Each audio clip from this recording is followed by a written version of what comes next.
Cet exercice concerne une compression isotherme réversible d'un gaz parfait. Une compression réversible d'un gaz parfait. Voilà. Pour petit n égale 1, 1 mol. On peut avoir 2,05 en général. Je prends 1 mol de gaz. Bien sûr, le gaz il est supposé parfait. Subit une compression isotherme réversible. Une compression, ça veut dire la pression augmente.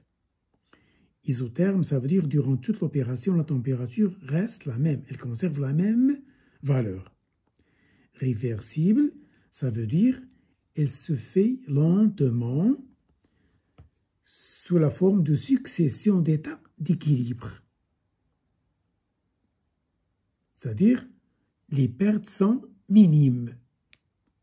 Alors que pour une transformation irréversible, il y a perte d'énergie. Pour la réversible, il n'y a pas perte d'énergie.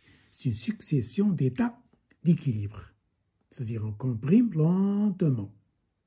Ça y est, donc, cette mole subit une compression isotherme réversible. La température, elle est donnée, 298 K, c'est-à-dire 25 degrés Celsius. C'est la température en général prise au laboratoire.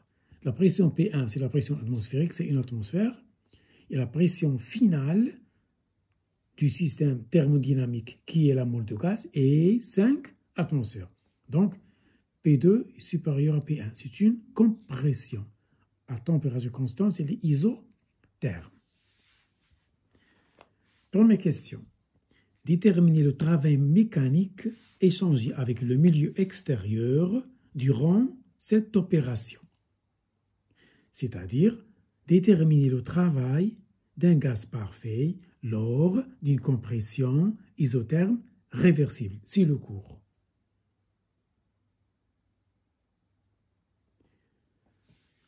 On conserve toujours le fait d'être isotherme, mais irréversible. Donc la première question, elle est supposée, la transformation bien sûr, elle est supposée réversible. La deuxième question, elle est supposée irréversible. Faites attention, voilà, je l'ai souligné. Donc dans ce cas, dans ces conditions où il y a irréversibilité, déterminer l'énergie mécanique, c'est-à-dire le travail échangé avec le milieu extérieur, la chaleur Q échangée avec le milieu extérieur et la variation d'entropie de cette mole gazeuse. Ça y est? La réponse.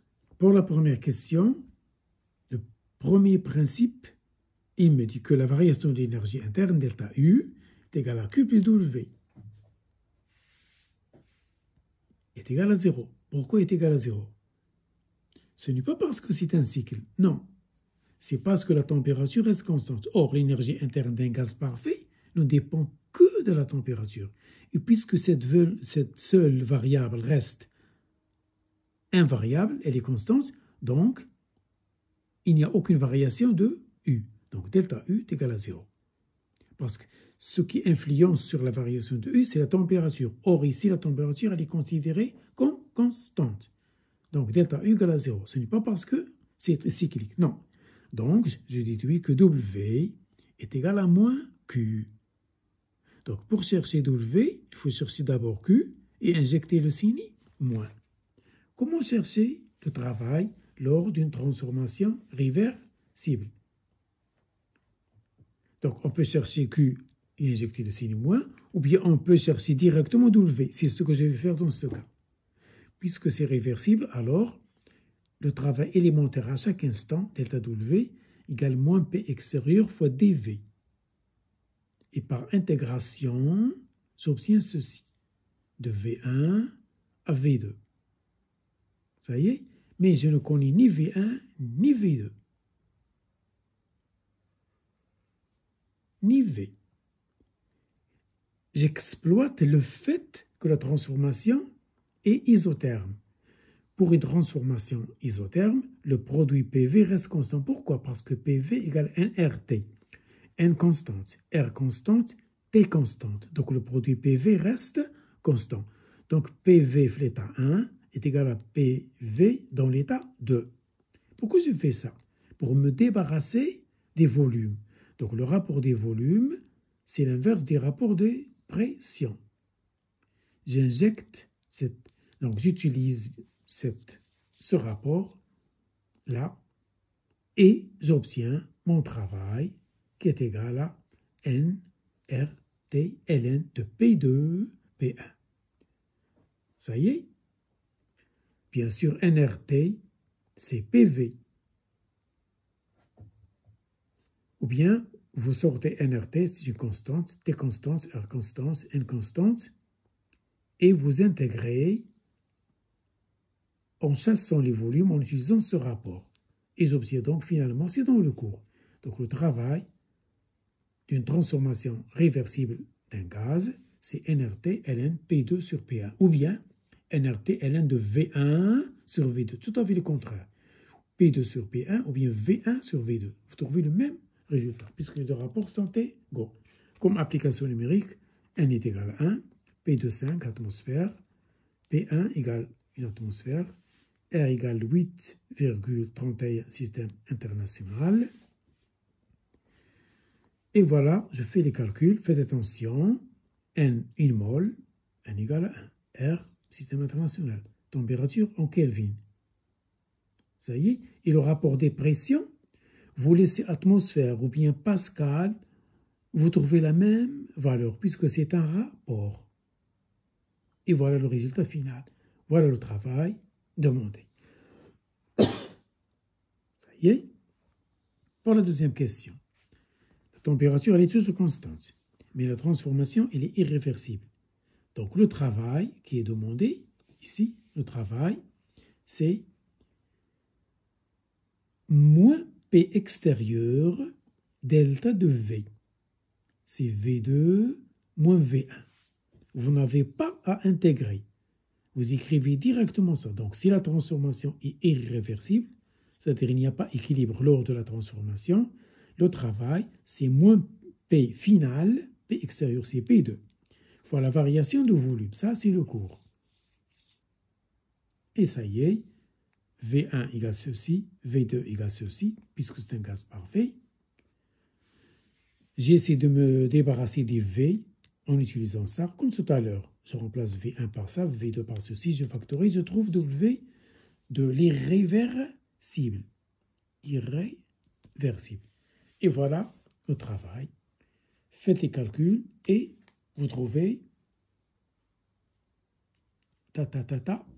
joules. Ça y est, pour delta S.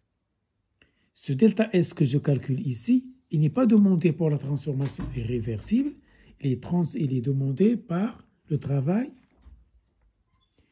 réversible. Voilà pourquoi j'ai mis égal. Donc delta S est égal à Q sur T.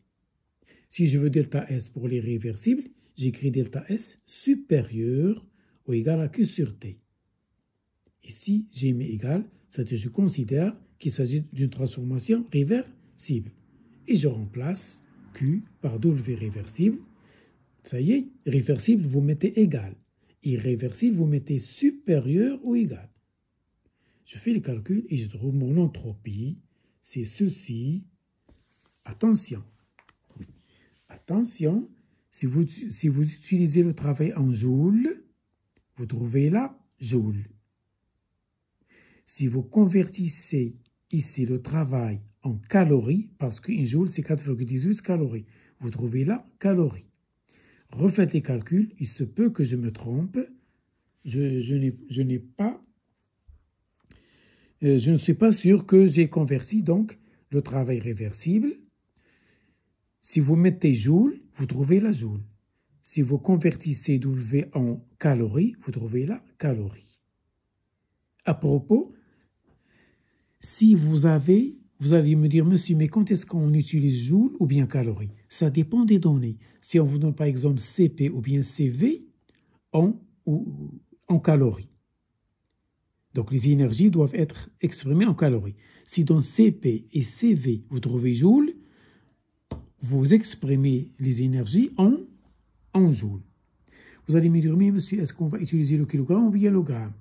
Si vous trouvez dans CP ou bien CV grammes, vous utilisez la masse en grammes. Si vous trouvez kilogramme, vous utilisez la masse en kilogrammes. Faites attention aux unités. Il faut être cohérent. Et voilà pour cet exercice.